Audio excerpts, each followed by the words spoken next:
Vamos a dar paso a la sesión de comunicaciones orales.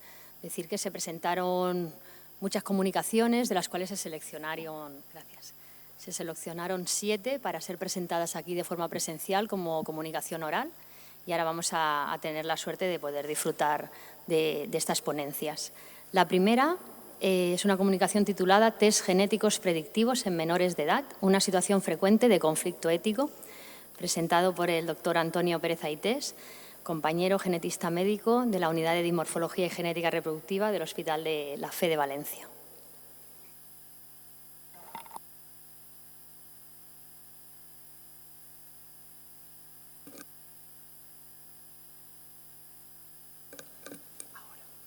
Sí, es una comunicación. ¿Cómo se pasa hacia adelante? Por el de abajo. Que la hago en nombre de la Comisión de Ética de la Asociación Española Genética Humana, que somos estas 5 personas que veis ahí, el doctor Ignacio Blanco, de Genética Hospital Germán Tías Pujol de Badalona, la doctora Teresa Pampos, del Instituto de Bioquímica de Barcelona, que es la presidenta de la comisión, que por cierto también es presidenta del Comité Asesor de FEDER, en el cual estamos también Ignacio Blanco y yo mismo, José Miguel García Sagredo, Ramón y Cajal de Madrid, y María Fenollar, que es la más joven y es la secretaria del Clínico San Carlos de Madrid.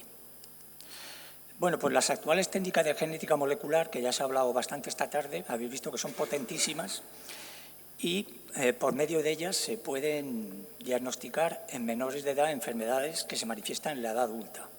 Los 2 grandes ejemplos de esto son el cáncer familiar y muchas enfermedades neurodegenerativas. Son test genéticos cuyo resultado positivo no aporta ningún beneficio inmediato al menor, porque no hay ningún tratamiento preventivo ni curativo de una enfermedad que se le va a empezar a manifestar en la segunda o tercera, cuarta década de la vida, pero que ese diagnóstico cuando es menor de edad puede condicionar negativamente su proyecto vital. Y esto, lógicamente, pues plantea muchas veces conflictos éticos. El ejemplo que os queremos presentar aquí fue una consulta que nos hicieron a la comisión. Nosotros no somos un comité de ética que hagamos dictamen. Actuamos como asesores, aportamos bibliografía. Siempre al final lo remitimos al comité de ética asistencial de su centro. Una mujer de 42 años a la que acababan de diagnosticar de enfermedad Steiner, distrofia miotónica, una enfermedad multisistémica, dentro de las raras, de las menos raras, con afectación muscular, también cardíaca, ocular, incluso neurológica, en algunos casos discapacidad intelectual. Esta mujer tenía 2 hijos de 6 y 8 años que estaban completamente asintomáticos. Es un típico ejemplo de mutación dinámica que, si hereda el alelo expandido, en la siguiente generación puede expandirse más y ser más grave. Autosómico dominante, por lo tanto los hijos tenían un 50% de probabilidad de haber heredado la enfermedad. Los padres e incluso el neurólogo que llevaba a estos niños solicitaban al genetista que hiciera el diagnóstico molecular, que digamos es relativamente rápido y sencillo. Pero el genetista se planteó el conflicto ético, es decir, se planteaba si hacer este test genético en estos menores de edad, cuyo resultado positivo no aportaba nada absolutamente en ese momento que les pudiera beneficiar, pero sí que podía condicionar negativamente su proyecto vital. Bien, las reflexiones que se puede hacer, los test genéticos en menores de edad siempre están justificados por, en situación de enfermedad del menor, ya hemos visto muchos casos aquí, o en menores asintomáticos que aún no tienen ningún síntoma, pero sí de enfermedades en las que existan opciones de prevención o tratamiento, lo que se ha llamado enfermedades accionables.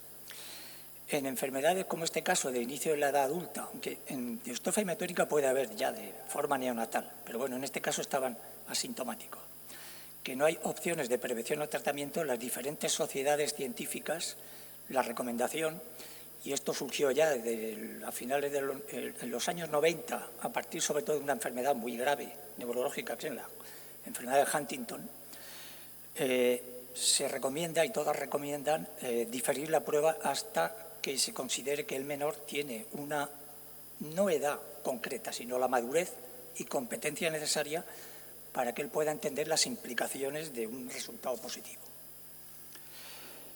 Y, sin embargo, esto con el tiempo ya ha empezado a cambiar un poco y hay un debate ahora abierto de que en determinadas circunstancias y valorando no solamente el mejor interés del menor, que es lo que siempre tenemos que tender, sino valorarlo dentro de lo que sería el mejor interés de la familia, porque él está en una familia con unas circunstancias concretas, pues esta recomendación de diferir el test podría no ser tan estricta, y en ese aspecto pues ha habido ya varias publicaciones.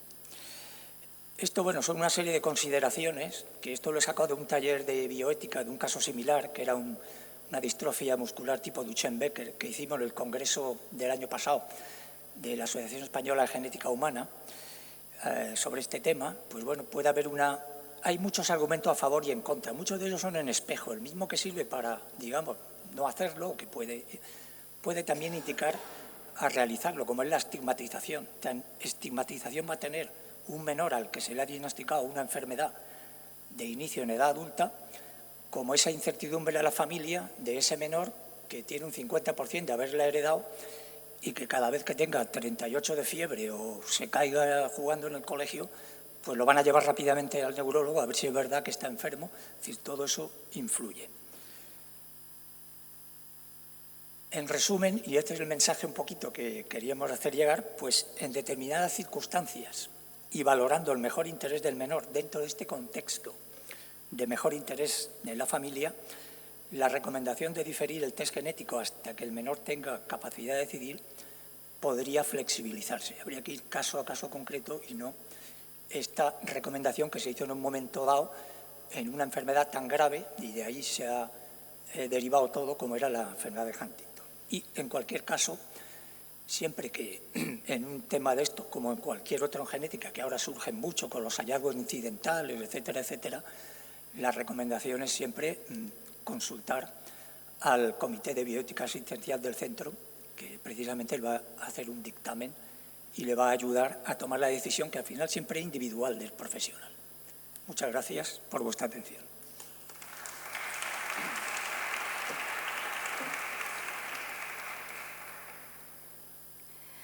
Pues muchas gracias, Antonio. La verdad que es un tema efectivamente muy importante y muy de actualidad. Nos lo encontramos en la práctica clínica todos los días, ¿verdad? Cuando empezábamos hace unos años había como unas indicaciones muy claras, ¿verdad? Cuando no hacer estudios en menores. Y, bueno, está bastante claro lo del estudio de portadores en menores de enfermedades recesivas, el que no es necesario porque es algo que se aplica para la reproducción, pero si bien en enfermedades de debut en la edad adulta o en la infancia tardía, ¿no? Ya es lo que dice Antonio, realmente lo importante es en cada caso, en cada enfermedad, valorar el riesgo-beneficio de hacerlo, pero sí también protegiendo al menor, pero no olvidando, cada enfermedad tiene su explicación realmente, no es cuestión de empezar a poner ejemplos aquí, pero es verdad que es algo, un motivo de consulta cotidiano en la consulta y en la que los genetistas médicos, ¿verdad?, siempre estamos actualizados para intentar dar la mejor atención y asesoramiento en esos casos. Bueno, no sé si alguien tiene algún comentario a hacer al respecto o damos paso a la siguiente. La siguiente comunicación se titula Caracterización fenotípica piloto del primer modelo murino de distrofia muscular de cinturas tipo D2. Lo presenta Águeda Blázquez Bernal, del Grupo de Genómica Translacional del Instituto Universitario de Biotecnología y Biomedicina de Valencia. Adelante. Hola. Bueno, hola, buenas tardes.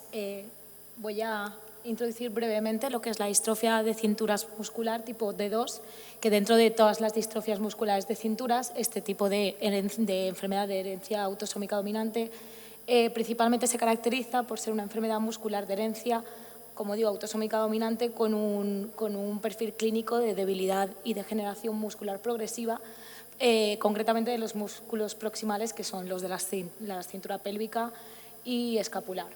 Dentro del conocimiento de esta enfermedad rara hay apenas información sobre la patogénesis y mecanismos moleculares y, de hecho, no existe tratamiento. Esta enfermedad se identificó en una familia española que abarca ya 8 generaciones y que a día de hoy principalmente radican en la Comunidad Valenciana, en Murcia y en Italia. De hecho, en todo el mundo se han diagnosticado tan solo 60 pacientes, por lo que se caracteriza como ultra rara. Como digo, hay apenas información y esto en gran medida se debe a la falta de modelos experimentales que nos puedan proporcionar conocimiento sobre la propia patología y también proporcionar un método para probar diferentes estrategias terapéuticas. Y este es nuestro punto de partida como laboratorio de investigación transnacional, en el que llevamos 4 años investigando sobre esta enfermedad y ya hemos generado el tercer modelo experimental en el que poder probar diferentes estrategias terapéuticas. Brevemente, decir que esta enfermedad rara está generada por una mutación en el gen de la transportina 3, que codifica para una proteína encargada de transportar al núcleo proteínas SR, principalmente involucradas en el recambio de proteínas en el músculo. Lo que pasa en los pacientes es que la mutación en este gen de la transportina 3 genera una proteína 15 aminoácidos más larga, que la función todavía no se conoce, pero que llega a ser tóxica para los pacientes en el músculo. Decir que esta transportina 3 en un estado normal se encarga también del transporte del VIH y que casualmente los pacientes de la distrofia de cinturas son resistentes a la infección por VIH. Bueno, pues como decía, nuestro laboratorio se ha centrado en generar hasta ahora 2 modelos experimentales. Uno ha sido en la mosca, que tras caracterizarlo manifestaba signos clínicos propios de la enfermedad, como atrofia muscular, capacidad locomotora reducida y de la supervivencia. Y también hemos generado, junto con el Hospital de la Fe de Valencia, el modelo celular en mioblastos inmortalizados de los propios pacientes de esta distrofia de cinturas. Ya el siguiente nivel era pasar a un modelo que fuera más mimético, que reprodujera la patología y que estuviera más aproximado a lo que es el ser humano. Entonces, nuestro objetivo es el desarrollo del modelo murino, un tercer modelo de esta enfermedad de distrofias. Y ahora brevemente voy a decir el sistema o el diseño, cómo hemos generado este nuevo modelo, que ha sido prácticamente, como la explicación de los anteriores ponentes, pues con CRISPR-Cas9 lo que hemos hecho ha sido editar el propio gen de la transportina del ratón y hemos cortado el final de ese gen y le hemos añadido la secuencia correspondiente a la mutación de los humanos. Entonces tenemos un transgen murino con esa cola de los 15 aminoácidos. El ratón resultante presenta este transgen de forma heterocigota, entonces tenemos un alelo normal o wild type y un alelo mutante que a continuación vamos a caracterizar. Entonces paso a enseñar los resultados de esta caracterización piloto de nuestro modelo. El primero ha sido validar que se expresa este transgen mutante en nuestros ratones. Mediante PCR hemos diseñado unos oligos específicos que reconocen la parte mutante, que en teoría deberían de llevar nuestros ratones, y aquí, como vemos, el resultado de nuestra PCR, no sé si esto va, bueno, ahí, vale, no. Bueno, tenemos cargada en la PCR varias muestras de ratones diferentes que teníamos y tenemos como un control positivo del alelo mutante en la carrera 2 y un control positivo del alelo salvaje en la carrera 8. Entonces, entre la carrera 3 y 7, como veis, son diferentes ratones que se han genotipado, y entonces el ratón 3 y 4, como solo presenta la banda correspondiente a la salvaje, no presentarían el transgen, y en cambio los ratones 5, 6 y 7 presentan los 2 alelos. Por tanto, tenemos el modelo en heterocigosis que tiene tanto el transgen mutante como el salvaje. Una vez que ya hemos verificado que tenemos ratones con este transgen, lo que hemos hecho es continuar a nivel de proteína. Entonces, diseñamos un anticuerpo específico que reconocía solo esos 15 aminoácidos propios de la mutación de la transportina, y entonces, mediante la técnica de Western blot, en diferentes tejidos de los ratones hemos visto que los ratones sanos no presentan una banda reconocida de estos 15 aminoácidos, mientras que los ratones transgénicos, los que ya habíamos detectado mediante PCR que tenían el transgen, sí que presentan esta banda correspondiente a la proteína mutante. Por tanto, ya tenemos verificada que la metodología de diseño ha sido la correcta. Para profundizar en esta caracterización del modelo murino, lo que hicimos es utilizar este mismo anticuerpo específico de la mutación y verlo mediante inmunofluorescencia en tejido de ratón. Esto lo que nos permite es estudiar la localización de la transportina dentro del tejido. Entonces, aquí vemos unos cortes de cuádriceps de ratón. A la izquierda es de un ratón sano y a la derecha de un ratón enfermo. Y bueno, simplemente hemos marcado en color azul los núcleos de las fibras musculares, en verde las membranas de las propias fibras y en rojo está marcado el anticuerpo de la transportina mutante. Entonces, como pueden ver, en la fotografía o imagen de la izquierda no hay marcaje rojo y en cambio en la de la derecha sí. Por tanto, vemos que sí hay un reconocimiento específico de la mutación en los ratones transgénicos y que encima la localización es en el citoplasma de las fibras. Esto es una foto con un mayor aumento de los enfermos y bueno, marcadas en rojo las transportinas mutantes. Finalmente, como dos características de la propia enfermedad, la pérdida de la fuerza y los núcleos centrales como categoría histopatológica de la enfermedad, hicimos dos test. El grip test en ratón, que es para medir la fuerza de agarre que tienen los propios ratones, y lo medimos tanto en patas delanteras como traseras, tanto en los ratones sanos como en los enfermos. Como pueden ver, sí que hay una reducción en los ratones enfermos o transgénicos respecto a los sanos, lo que pasa que no es significativa a nivel estadístico. Esto puede deberse al poco número de ratones que tenemos porque es una caracterización piloto y solo son 3 ratones de cada grupo, y también puede deberse a la edad porque ratones de otras distrofias modelo hasta los 6 meses no han presentado este fenotipo de agarre afectado. Y el siguiente y último fenotipo caracterizado de nuestro modelo ha sido, como digo, el histopatológico, en el que podemos ver mediante la tinción de hematoxilina eosina los núcleos de las propias fibras de los ratones, y una característica de esta enfermedad es que hay núcleos centrales en las fibras, lo cual no es normal.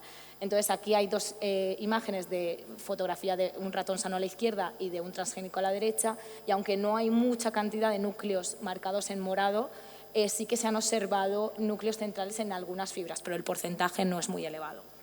Entonces, paso a leer las conclusiones de nuestra caracterización piloto, y es decir que evidentemente hemos comprobado que nuestro diseño es correcto porque hemos visto el transgen de la transportina mutante y también la proteína mutante expresarse en los ratones. También hemos visto la localización de la proteína mutante, concretamente en el núcleo y en el citoplasma de las fibras de los ratones transgénicos, y podemos continuar con esta colonia caracterizando, porque de hecho los resultados no esperados de la caracterización fenotípica histológica se deben a que es una N, como digo, de muy bajo número de ratones y que además los ratones son muy pequeños, digamos. Entonces, continuaremos con esta colonia para caracterizar con un mayor número de muestra, con unos ratones diferentes de sexo y con diferentes tiempos de edad, para así poder tener ya una caracterización más completa de este modelo y continuar con nuestras estrategias terapéuticas. Y bueno, agradeceros a vosotros la oportunidad de exponer estos resultados, presentaros a mi grupo de genómica translacional de la Universidad de Valencia, y aprovecho también para agradecer tanto a FEDER por la fundación, por la subvención de este año que nos han concedido, y en especial a la Asociación Conquistando Escalones, que son los propios pacientes y familiares de la distrofia de cinturas tipo D2 los que han subvencionado durante 4 años toda esta investigación. Entonces, gracias porque por ellos estamos aquí.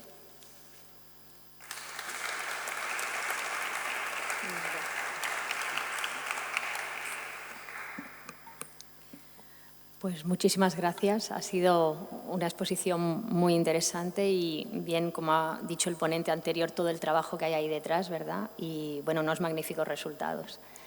No sé si alguien tiene alguna cosa que comentar o que preguntar. Lo ha explicado todo muy bien, la verdad que un trabajo excelente. Igual iba rápida. Ha estado muy bien, muchas gracias. Venga, pues vamos a pasar a la tercera comunicación oral. Es sobre la percepción del cuidado y la sobrecarga de la persona cuidadora de pacientes con ELA en Darlos. Lo presenta María Ángeles Díaz Lozano, de Servicios Sociales del Ayuntamiento de Cartagena.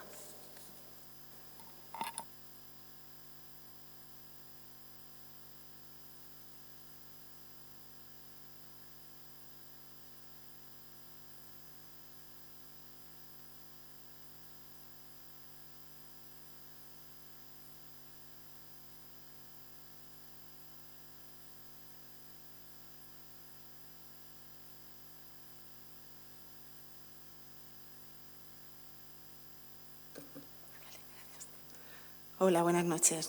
Muchísimas gracias a DGENES por darme la oportunidad de presentar este trabajo. Este trabajo viene de un trabajo fin de grado. En la edad adulta decido pues, hacer el grado. Yo era trabajadora social hace mucho tiempo y bueno, a raíz de tener una hija con síndrome de Ehlers-Danlos, pues me animé a estudiar pues, cuál era la sobrecarga de los pacientes con síndrome de Ehlers-Danlos. Mis tutores fueron el profesor Antonio Bulbena y la profesora Magnolia Pardo, ambos de la Universidad de Murcia. El estudio también está aprobado por el Comité Ético de la Universidad.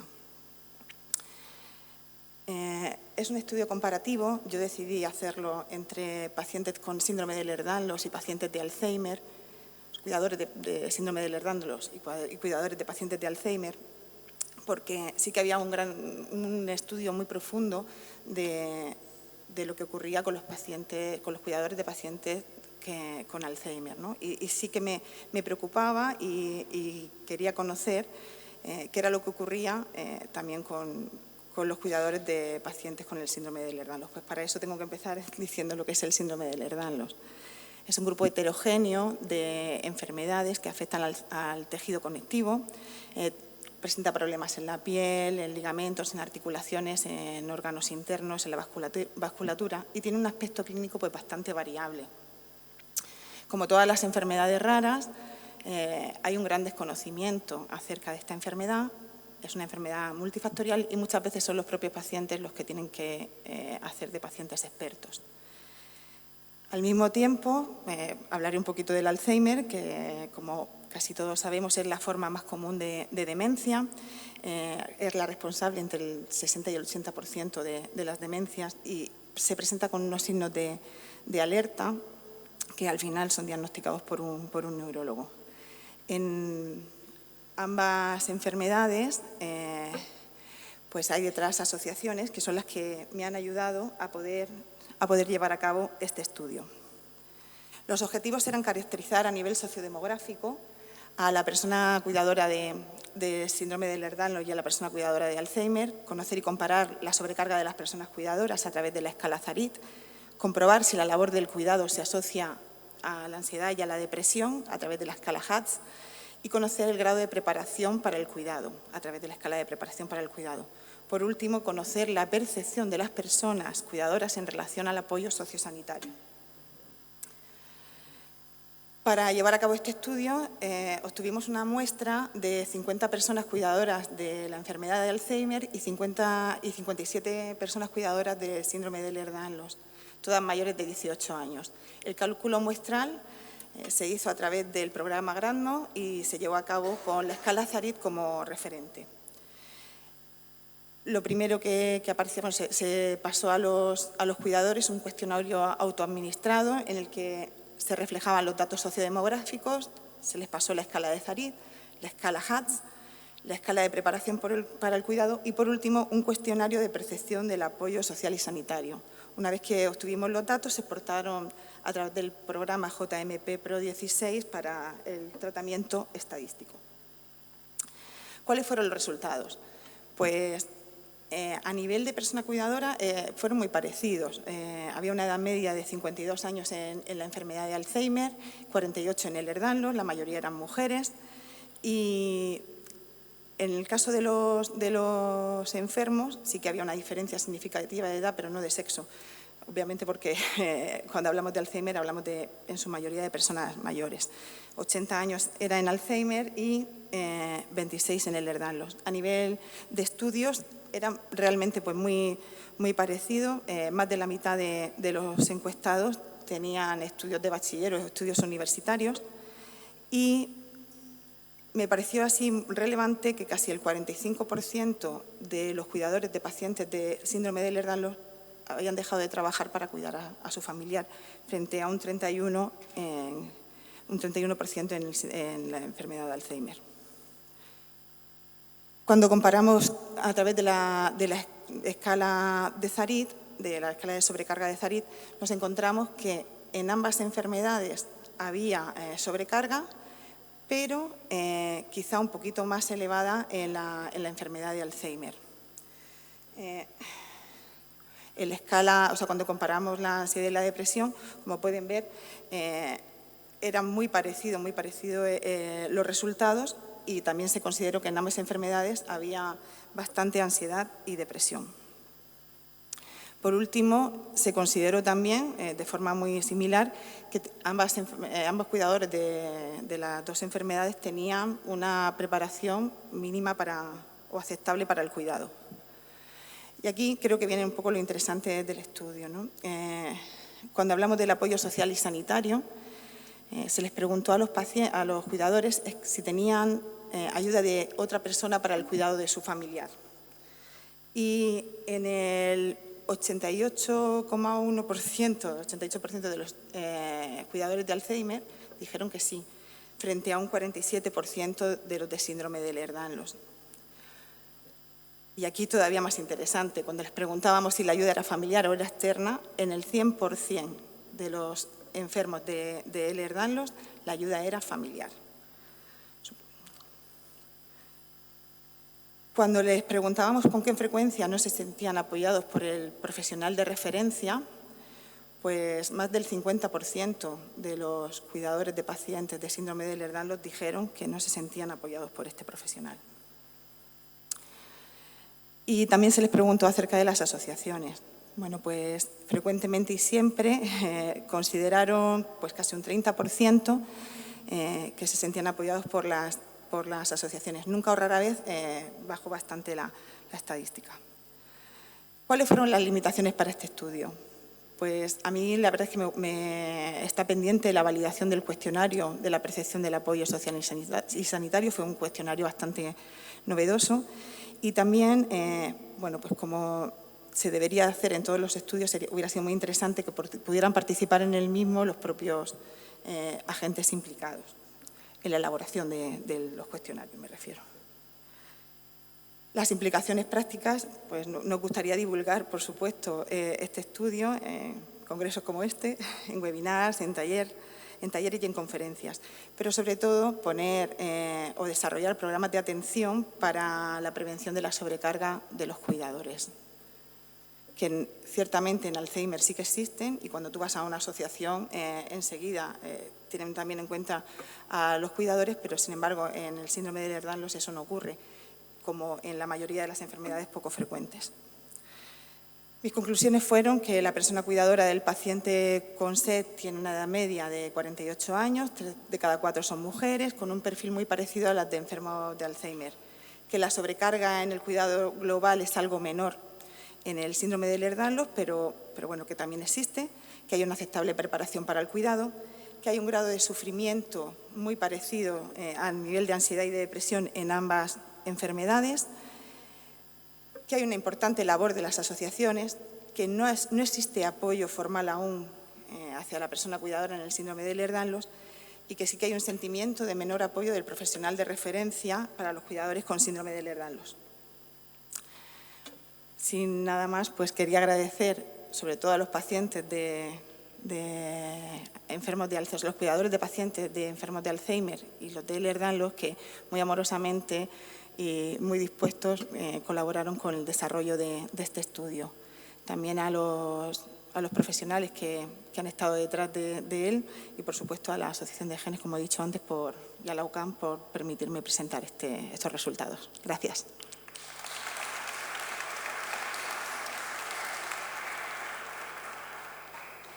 Pues muchas gracias, María Ángeles.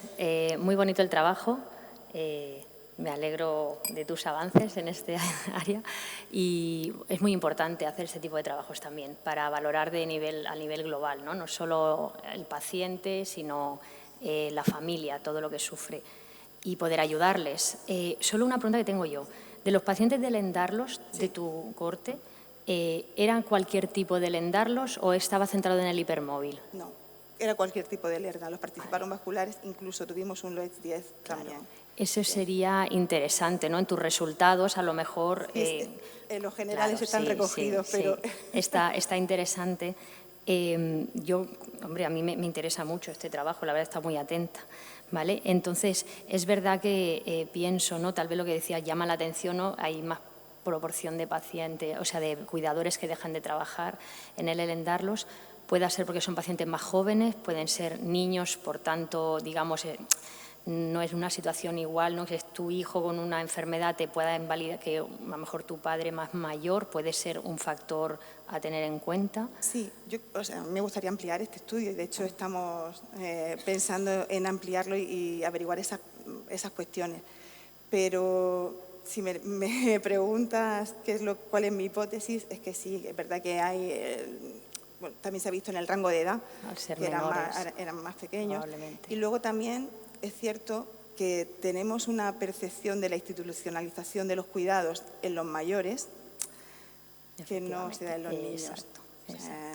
Estamos acostumbrados a que haya cuidadores de personas ancianas, pero no de menores. Eso es importante. Sí, son los padres los que al final terminan dejando sus trabajos para ocuparse de... De ahí la importancia de estos trabajos, muy importante.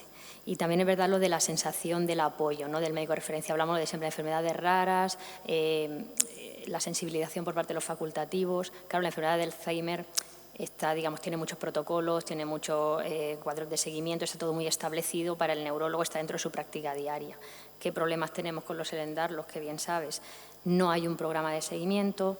Estamos con la lucha, al menos a nivel nuestro, en el hospital y a nivel regional, de esa asistencia, haya o no un diagnóstico molecular y o clínico, y que no, de hecho, el Consorcio Internacional de Elen-Darlos, junto con el European Network de Rare Diseases, ¿no? Están ahora intentando establecer estos programas de seguimiento y manejo para que se establezcan, digamos, en el seguimiento clínico y se pueda atender mejor. Pero cierto es que eso es un déficit y también los profesionales implicados con estas patologías intentamos coordinar y sensibilizar a los compañeros. Pero me ha encantado la ponencia. Pero y en tu caso, la verdad es que sí que te sentimos en Murcia pues muy cercana. Sí, no, bueno, yo no quería individualizar el comentario, sino que no, que es verdad que me ha gustado mucho verte, me ha gustado mucho la charla y creo que es muy importante. Muchísimas gracias. Expuesto. Venga, pues vamos a seguir con la siguiente. Se titula alteración de la microbiota y la homeostasis intestinal en el envejecimiento inducido por inmunodeficiencia, que lo presenta Juan Francisco Rodríguez Vidal de la Universidad de Murcia.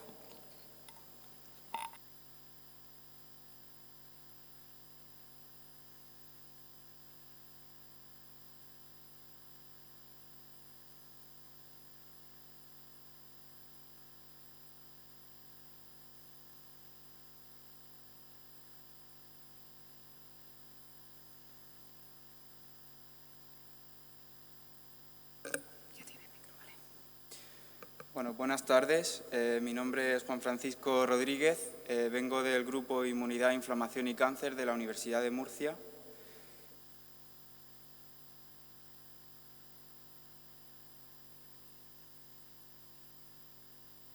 Y bueno, nosotros trabajamos principalmente con el sistema inmunitario, pero recientemente, hace unos años, que estamos trabajando también con enfermedades raras, ¿vale? Esta tarde os presentaremos algunas de nuestras líneas de investigación.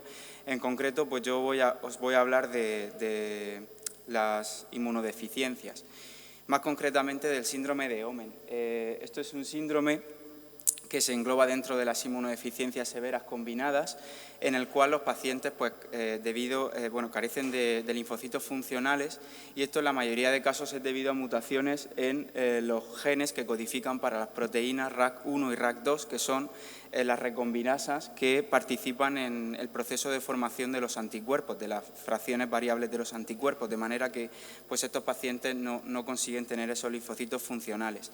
Esto lo que acaba desembocando es un cuadro clínico con infecciones recurrentes, además de problemas de autoinmunidad, diarreas, y aunque sí que existe un tratamiento definitivo, que es el trasplante de progenitores hematopoyéticos o de médula ósea, en la cual un donante va a ceder esos progenitores, a la larga cada vez hay más estudios que están demostrando que aparecen afecciones secundarias, ¿vale? En algunas ocasiones como pues en muchos casos debido a esta enfermedad de injerto contra huésped, en el que se desarrolla una respuesta inmunitaria del injerto hacia el paciente, y también pues enfermedades linfoproliferativas o diarreas crónicas.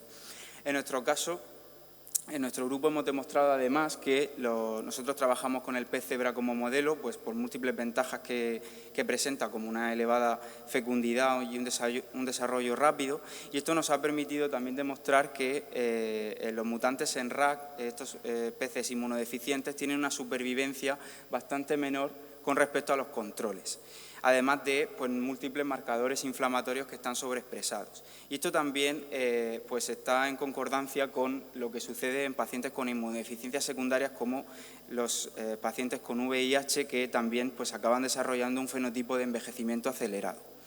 Aquí entra también en juego la microbiota. Nosotros hemos querido incorporar este factor, ya que se sabe que es fundamental también a lo largo del proceso de envejecimiento e incluso es capaz de revertir este proceso cuando se trasplanta la microbiota de pacientes sanos a otros enfermos.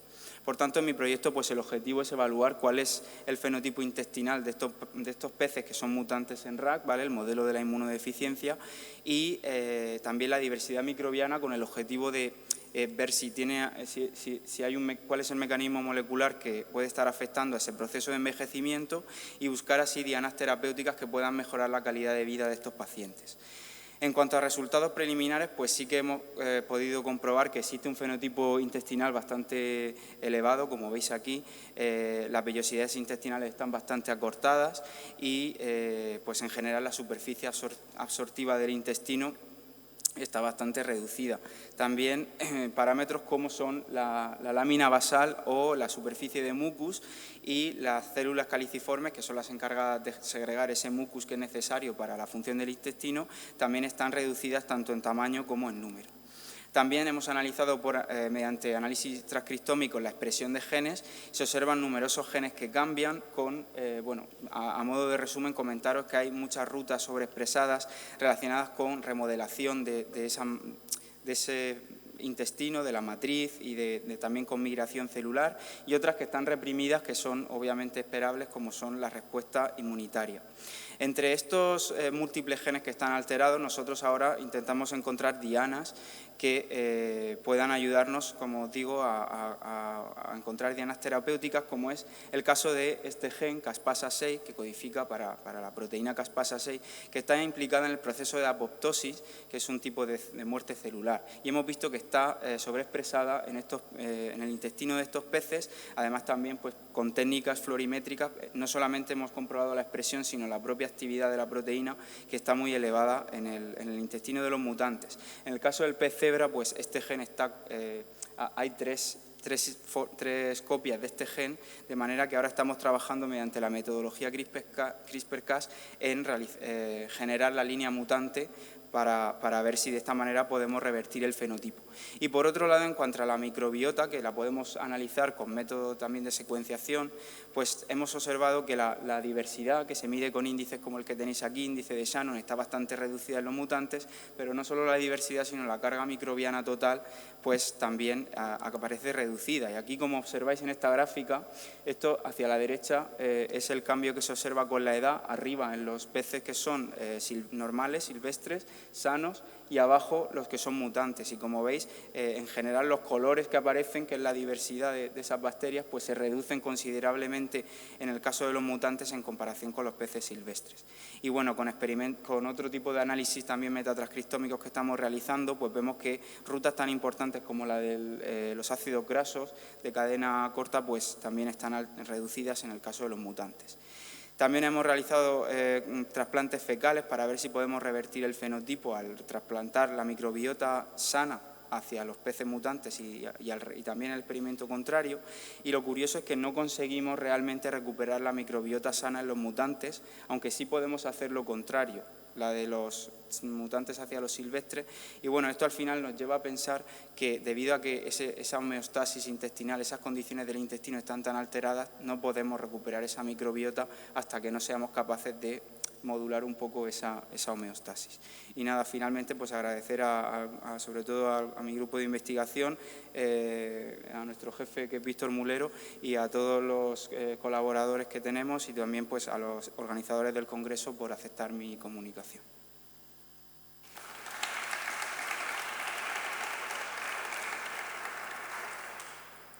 Muy interesante, la verdad que un gran trabajo detrás, seguro, y vamos, lo has explicado rapidísimo, pero vamos, interesantísimo. La verdad que tiene una pinta muy interesante. Enhorabuena.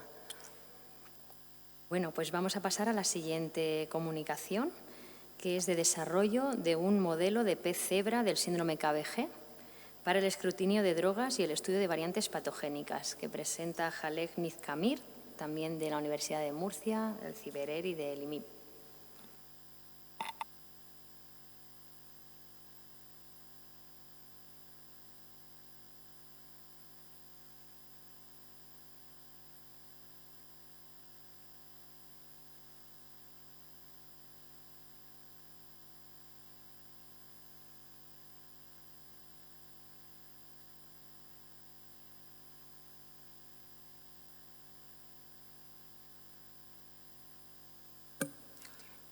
Hola, buenas tardes. Soy Jalek Nizkamir. Soy estudiante en el grupo de investigación de inmunidad, inflamación y cáncer en la Universidad de Murcia. Voy a presentar mi trabajo titulado Desarrollo de un modelo de pez cebra del síndrome KBG para el escrutinio de drogas y el estudio de variantes patogénicas. Este síndrome se caracteriza por síntomas como anomalías esqueléticas, rasgos faciales distintivos y discapacidad intelectual. Uno de los síntomas más comunes es la macrodoncia, por ejemplo, y otros como las convulsiones se detectan en condiciones más severas. Los síntomas generalmente están presentes al nacer, pero pueden ser difíciles de reconocer hasta que los retrasos en el desarrollo son evidentes o hasta que salen los dientes permanentes. El síndrome KBG es un trastorno genético autosómico dominante causado por una serie de mutaciones en el gen ANKRD11. Este gen consiste de 13 exones que codifican una proteína grande con 4 dominios principales. El primer dominio es responsable de realizar una interacción con otra proteína y también tiene 3 dominios reguladores, 2 de represión y 1 de activación.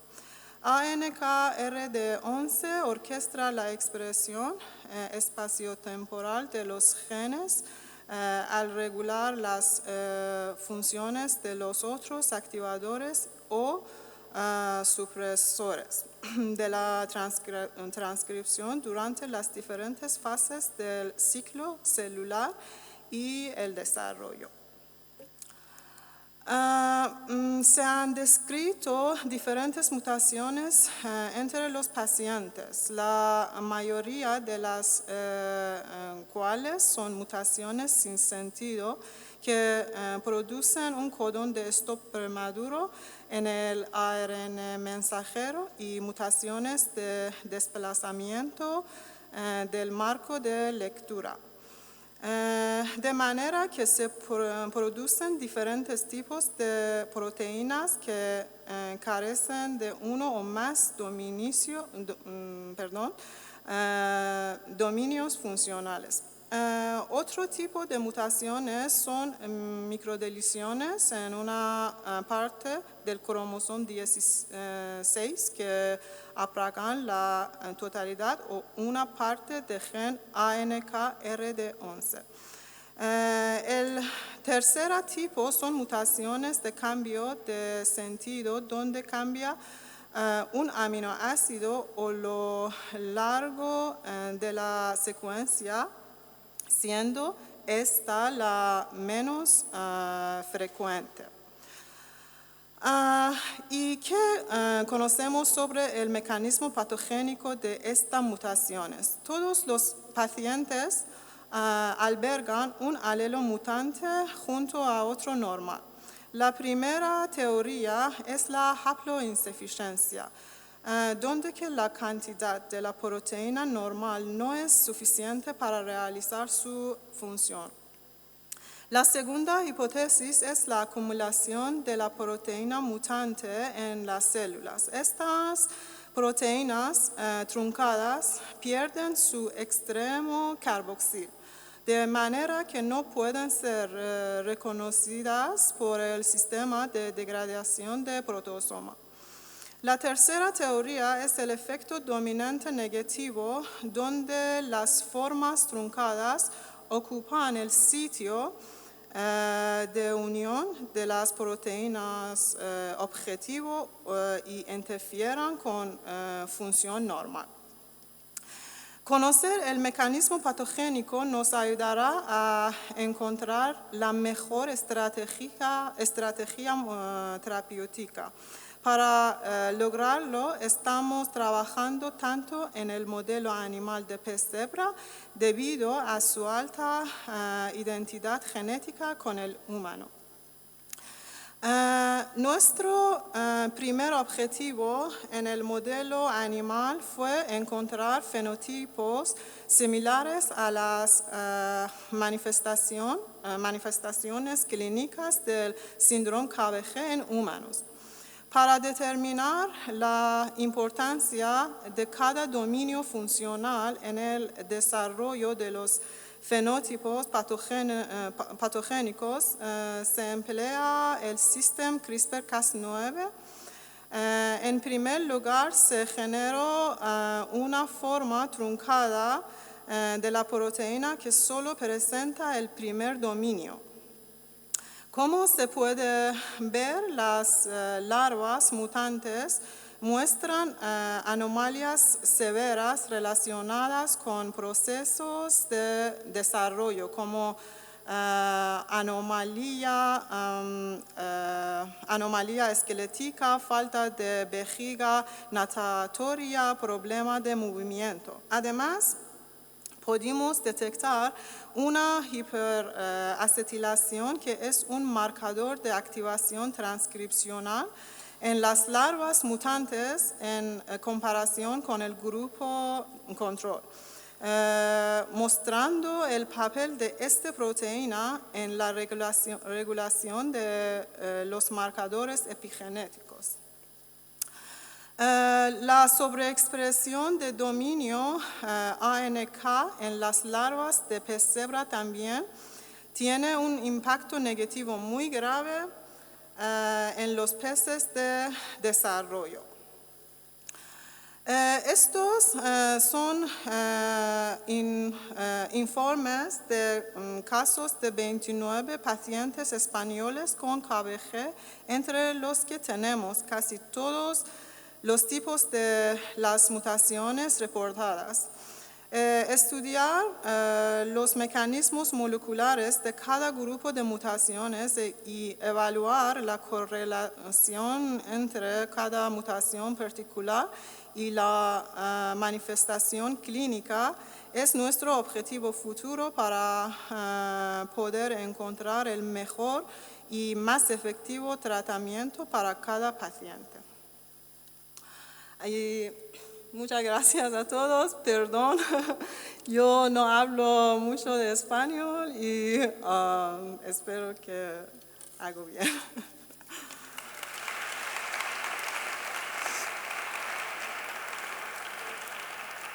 Pues muchas gracias y gracias por tu esfuerzo, te has expresado muy bien y lo hemos entendido muy bien.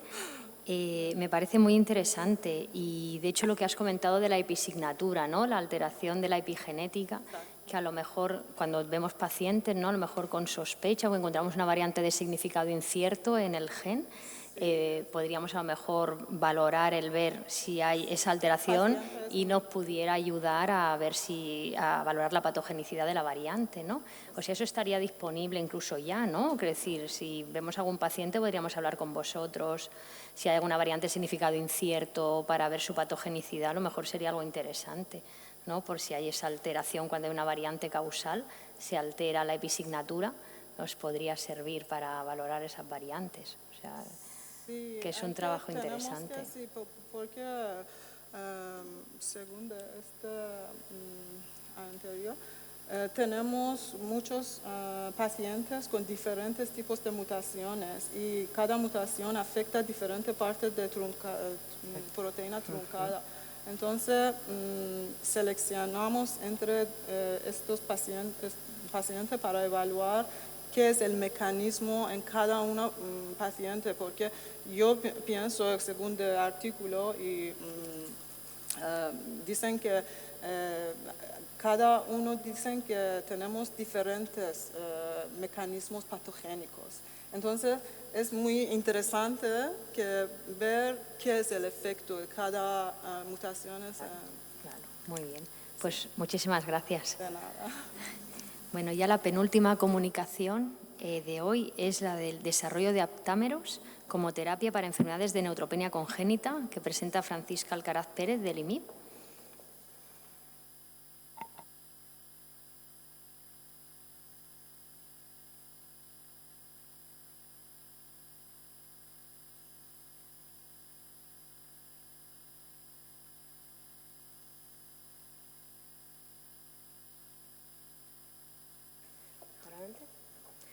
Hola.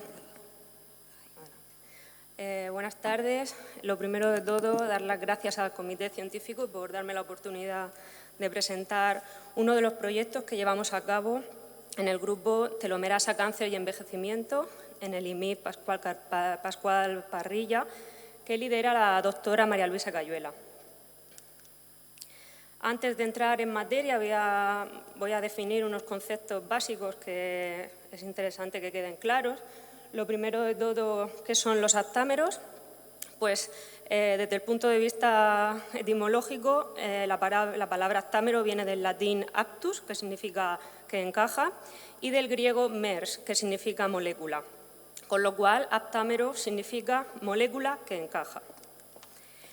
Consisten en oligonucleótidos de cadena sencilla, que pueden ser de ADN o de ARN, que tienen una estructura tridimensional muy específica que posibilitan que se unan a su diana con una alta afinidad. Por esta razón también se les conoce como anticuerpos químicos. Sin embargo, cuando los comparamos con los anticuerpos tradicionales, pues lo primero que nos llama la atención es su pequeño tamaño, y esta diferencia de tamaño les confiere una serie de ventajas tanto desde el punto de vista clínico como de la industria. El siguiente concepto que me gustaría recordar es el de telómero. Los telómeros son unas secuencias repetitivas que se encuentran en el extremo de nuestros cromosomas y que adquieren una conformación específica que tiene una finalidad, que es la de proteger la integridad de los cromosomas, pues de la misma manera que las puntas de plástico conservan la integridad de los cordones de los zapatos. La telomerasa es otro concepto importante, es un complejo ribonúcleo proteico que tiene una función principal, que es la de proteger esos telómeros haciendo una síntesis de los mismos, alargando los telómeros. Y para ello consta de dos subunidades principales. Una de ellas es TERT, que es la subunidad catalítica y es la que funciona como enzima y utiliza al otro componente principal, que es un componente de ARN, que denominaremos TR, lo utiliza porque este componente contiene un molde, una secuencia molde, que es la que la subunidad catalítica utiliza para la síntesis de esos telómeros. El siguiente concepto que conviene recordar es el de la hematopoiesis. En rasgos generales es la formación de las células sanguíneas y, en concreto, nosotros nos vamos a centrar en una de estas líneas sanguíneas, que es la formación de la línea mieloide, básicamente de neutrófilos y macrófagos, que se denomina mielopoiesis y que probablemente en lo sucesivo pues, se me escapará de vez en cuando. Bueno, ahora ya sí, teniendo esto claro, empezamos allá por el año 2014, cuando en nuestro grupo descubrimos una nueva función no canónica, que no estaba relacionada con los telómeros, para este componente de RNA de la telomerasa. Esta nueva función estaba implicada en la regulación de la mielopoiesis y lo que observamos mediante la manipulación de los niveles de TR presentes en las larvas de pez cebra, observamos que cuando quitábamos copias de TR, ocurría una neutropenia, había un descenso del número de neutrófilos y también de macrófagos en estas larvas que propusimos como modelo para la enfermedad disqueratosis congénita, mientras que, por el contrario, cuando elevábamos los niveles de TR en estos embriones, observábamos el fenómeno contrario. Había un mayor número de células mieloides, tanto neutrófilos como macrófagos, y hasta entonces no teníamos muy claro el mecanismo molecular. Esto lo pudimos publicar el año pasado y pudimos determinar con claridad que en el núcleo de estas células progenitoras hematopoyéticas el componente de ARN de telomerasa, TR, se une a un sitio de unión específico en las regiones reguladoras de los genes implicados en este proceso de formación de células mieloides, de manera que al unirse a esta región del genoma y también uniéndose a la ARN polimerasa 2, hacía posible el reclutamiento del complejo de inicio de la transcripción, de manera que favorecía la transcripción de genes claves en la regulación de la mielopoiesis, como por ejemplo SPI1, que codifica para el factor de transcripción PU.1, y también del gen CSF3, que codifica para la citoquina GCSF.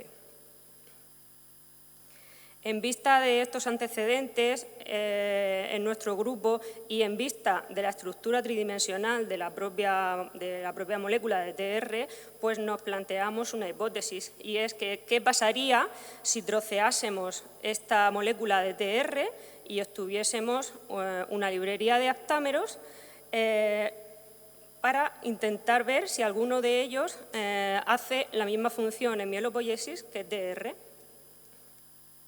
Para ello, lo que hicimos fue microinyectar cada uno de estos aptámeros en el huevo del pez cebra, en el estadio de una célula, y observar al cabo de 2 o 3 días, pues mediante el recuento de células sanguíneas o bien mediante la expresión de genes específicos o mediante otros ensayos, si estábamos viendo un efecto en la mielopoiesis.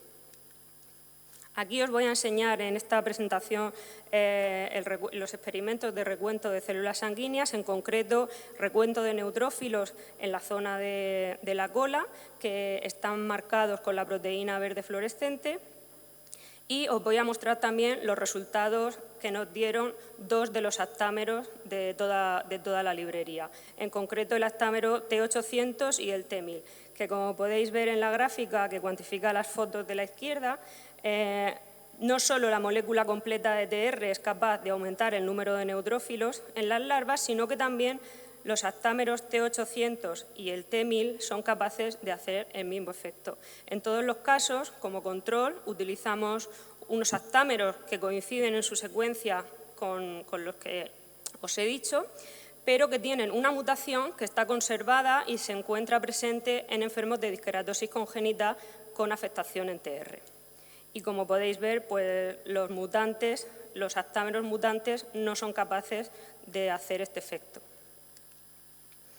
Una vez que encontramos 2 aptámeros que funcionaban, en pez cebra decidimos probarlos en 2 modelos preclínicos que hemos desarrollado en el laboratorio. Uno de ellos es el modelo de disqueratosis congénita, que ya os he comentado.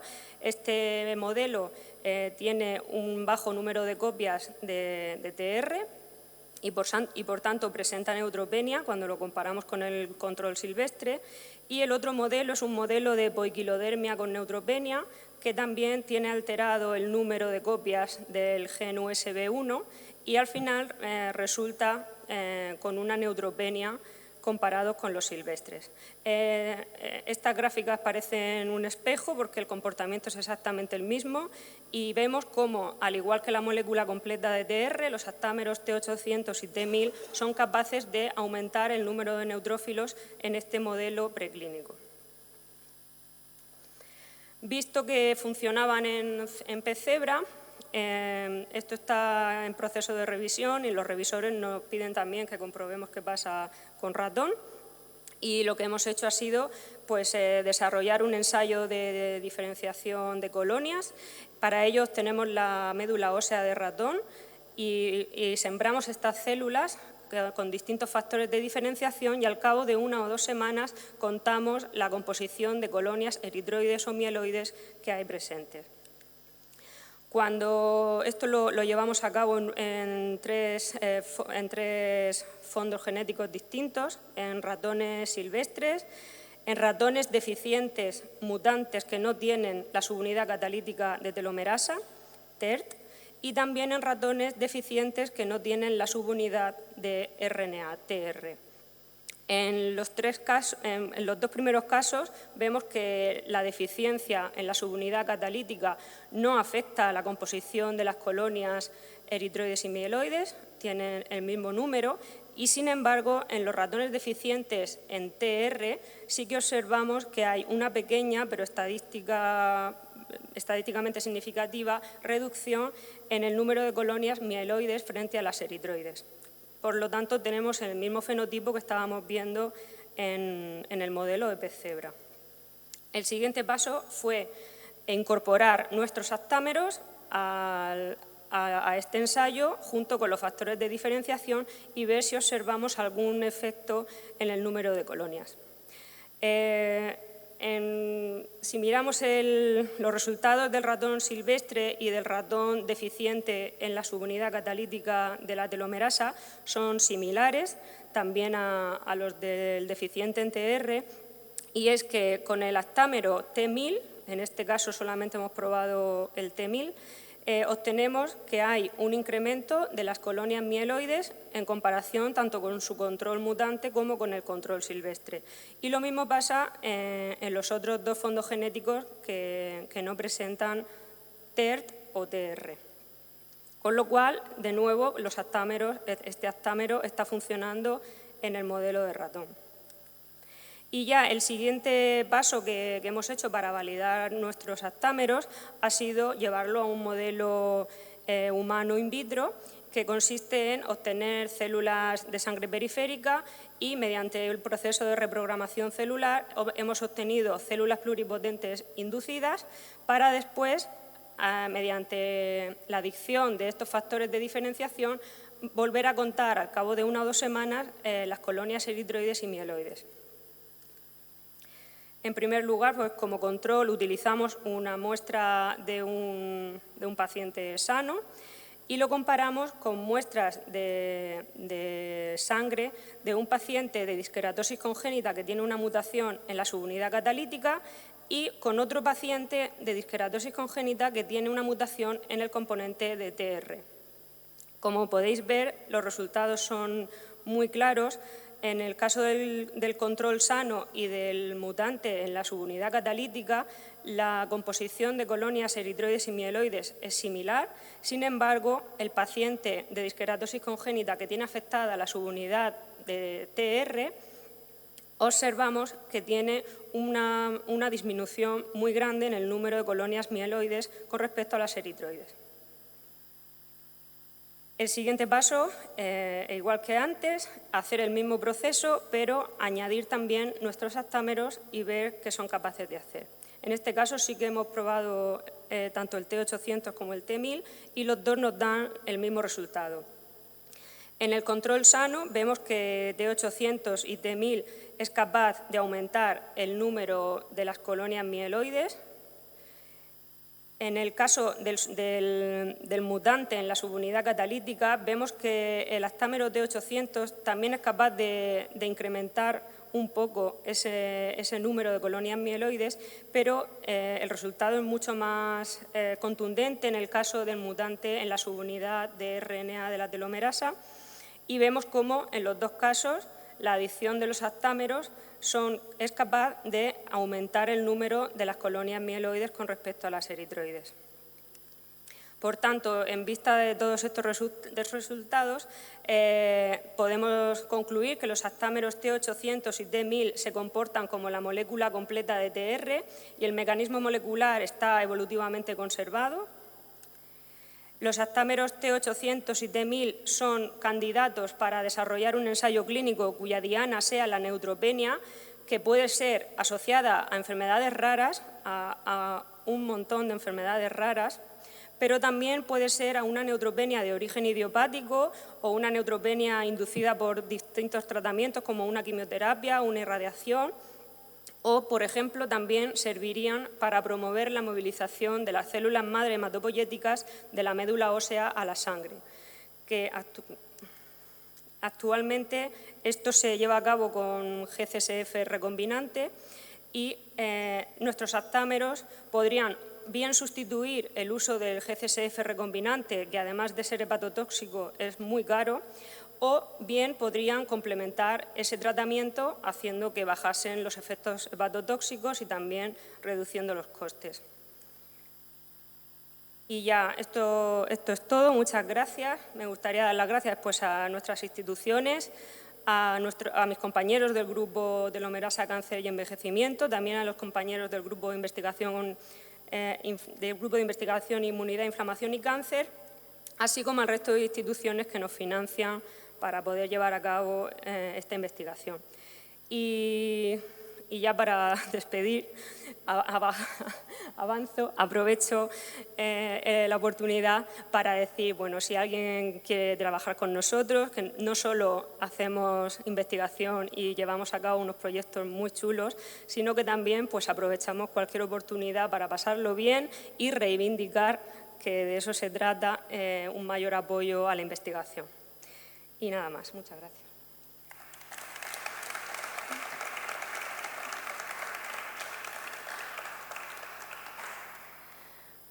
Bueno, una exposición chulísima, muy interesante, los resultados increíbles y sobre todo eso, ¿no? Su aplicabilidad, aunque la investigación empieza con el tema de disqueratosis, tal, su aplicación a la práctica, ¿verdad? En cualquier caso de neutropenia, o sea, realmente un trabajo excelente. Sí. Enhorabuena. Gracias. Bueno, y ya pasamos a la última comunicación, la de modelo de pez cebra de la enfermedad rara X-linked Immunodeficiency 98 para reposicionamiento de fármacos, que presenta Beatriz Bernal Bermúdez de la UMU.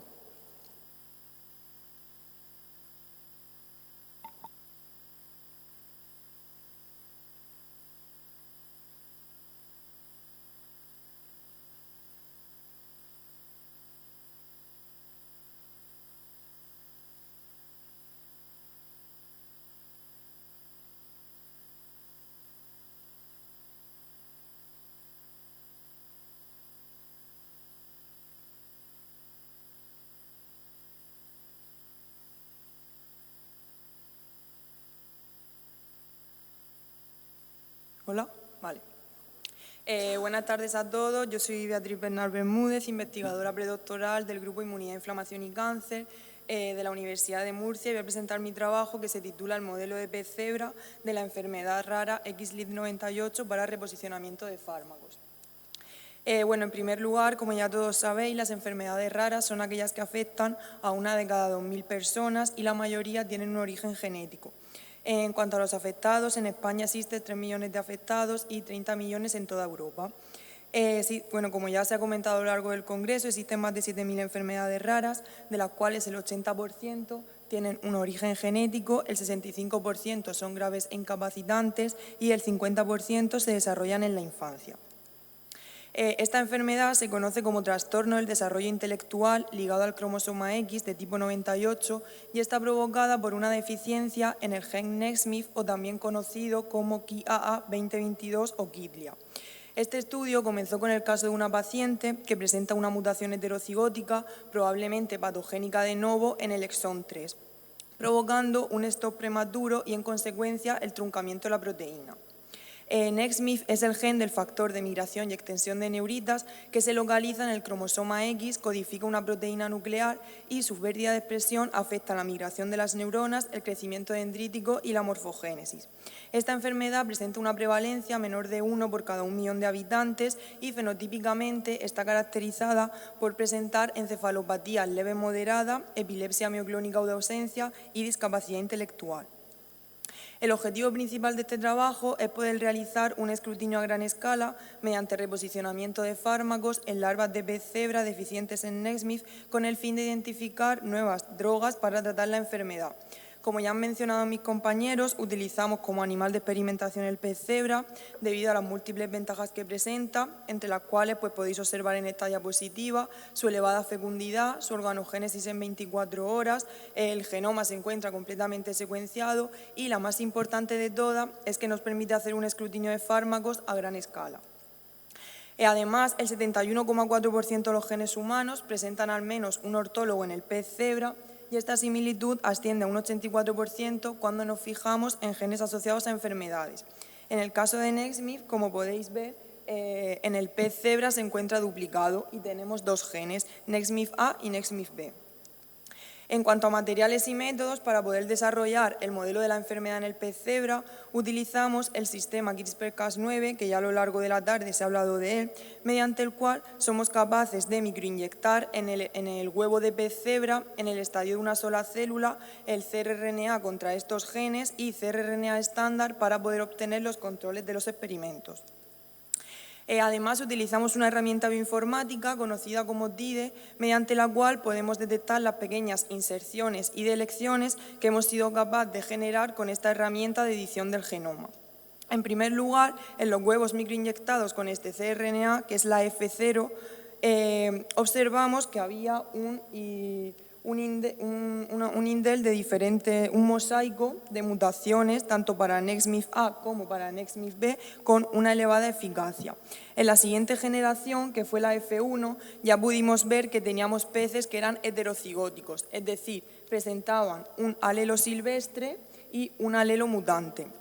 Y en la siguiente generación, en la F2, ya fuimos capaces de obtener peces que eran dobles mutantes, es decir, eran mutantes tanto para NextMIF-A como para NextMIF-B. Además, para hacer lo más importante en estos ensayos es poder realizar ensayos de comportamiento, ya que, como he comentado, uno de los fenotipos que presenta son ataques epilépticos o de ausencia. Y entonces utilizamos este dispositivo que vemos en la imagen, que se conoce como DanioVision, que nos permite monitorizar el comportamiento de natación de las larvas de pez cebra. Utilizamos una placa de 96 pocillos y en cada uno de los pocillos ponemos una larva. Y podemos cuantificar diversos parámetros como son la distancia recorrida, la duración del movimiento acumulada y la aceleración máxima. Además, hemos probado 2 fármacos, uno de ellos es el pentilene-tetrazol, que es un proconvulsivo antagonista del receptor GABA-A, y el valproato de sodio, que es un anticonvulsivo agonista del receptor GABA-A, que es uno de los fármacos que estaba tomando la paciente. El diseño experimental es el que podéis ver aquí arriba a la derecha, donde a los 6 días posfertilización añadimos la droga anticonvulsiva, incubamos durante 24 horas y a los 7 días posfertilización añadimos la droga convulsiva y hacemos la grabación en vídeo para analizar este comportamiento. La grabación es de unos 10 minutos. Los primeros resultados que obtuvimos es, tras hacer estos análisis de comportamiento, a los 7 días posfertilización y añadiéndole 2 estímulos, que fueron la luz continua y el ruido, observamos que si comparamos las las larvas silvestres con las larvas dobles mutantes para Nextmyth, las larvas dobles mutantes, bueno, indicar que cada uno de estos puntos representativos es una larva en cada pocillo. Entonces observamos que las larvas dobles mutantes presentaban un aumento significativo tanto de la distancia recorrida como de la duración del movimiento acumulado como de la aceleración máxima, lo que podría estar indicando uno de los fenotipos que son pues, los ataques epilépticos. En segundo lugar, probamos estos fármacos, como he comentado anteriormente, y en primer lugar lo hicimos en larvas silvestres, en larvas que no tenían el gen Nextmyth mutado. Y lo que observamos es que, en primer lugar, el PTZ, que es el compuesto proconvulsivo, era capaz de aumentar los 3 parámetros, tanto la distancia recorrida, la duración del movimiento acumulado y la aceleración máxima, con respecto a las larvas sin tratar, que son el primer grupo de aquí, ¿vale? Además, lo que también comprobamos en este experimento es que el valproato de sodio, que es el anticonvulsivo que estamos utilizando, era capaz de disminuir la distancia recorrida con respecto a las larvas que no estaban tratadas, por lo que este fármaco antiepiléptico pues, también estaba funcionando de manera correcta. Y además, al combinar ambos fármacos, el PTZ y el valproato, observamos que el valproato, que es el anticonvulsivo, era capaz de disminuir el efecto que anteriormente habíamos visto aquí, que era aumentado por el PTZ. Entonces, tras ver estos resultados y comprobar que los fármacos actuaban de manera adecuada, pues decidimos probarlo en lo que a nosotros nos interesa, que es el modelo de la enfermedad que tenemos, donde tenemos los peces que presentan una deficiencia en este gen Nextmyth A y Nextmyth B. Y aquí observamos que el PTZ no presentaba ningún efecto en cuanto a distancia recorrida, pero sin embargo en la duración del movimiento acumulado y en la aceleración máxima sí que se comportaba de manera similar a las larvas silvestres. Y que además el valproato aquí en los peces, en las larvas mutantes, también era capaz de disminuir la distancia recorrida, como veis aquí, comparado con las larvas que no estaban tratadas, por lo que también pues, estaba funcionando de manera adecuada en el modelo que tenemos de la enfermedad. También destacar que aquí en la combinación de ambos fármacos en el mutante se observa una tendencia que también disminuye con respecto a las tratadas con el PTZ, pero no es tan significativo como lo que hemos observado anteriormente en las larvas silvestres. Por lo que finalmente las conclusiones que podemos sacar de este trabajo son que se observa una mayor distancia recorrida, duración del movimiento acumulado y aceleración máxima en larvas mutantes con respecto a larvas silvestres. Además, se observa una disminución de la distancia recorrida en larvas tratadas con el fármaco antiepiléptico VPA con respecto a larvas sin tratar, observándose un efecto similar de este fármaco en larvas silvestres y larvas mutantes. No se observan grandes diferencias en la respuesta de larvas mutantes tratadas con ambos fármacos, PTZ y VPA, y actualmente se está analizando la respuesta de larvas deficientes en Nextmyth a otros fármacos antiepilépticos. Por lo tanto, las perspectivas futuras brindan una valiosa oportunidad para emplear el pez cebra como un sistema eficiente y escalable para el descubrimiento de fármacos en trastornos neurológicos. Y bueno, muchas gracias a todos por su atención, sobre todo a mi grupo de investigación por dejarme participar en este proyecto y sobre todo pues a la organización del Congreso, que es maravillosa, y a todas las organizaciones que han participado.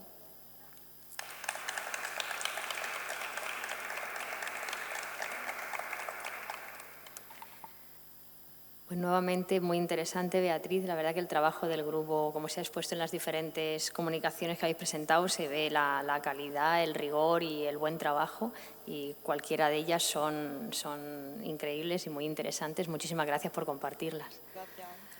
Pues damos por finalizado la exposición de las comunicaciones orales y el día de hoy, ¿verdad? Y ya nos vemos todos mañana, ¿de acuerdo? Venga.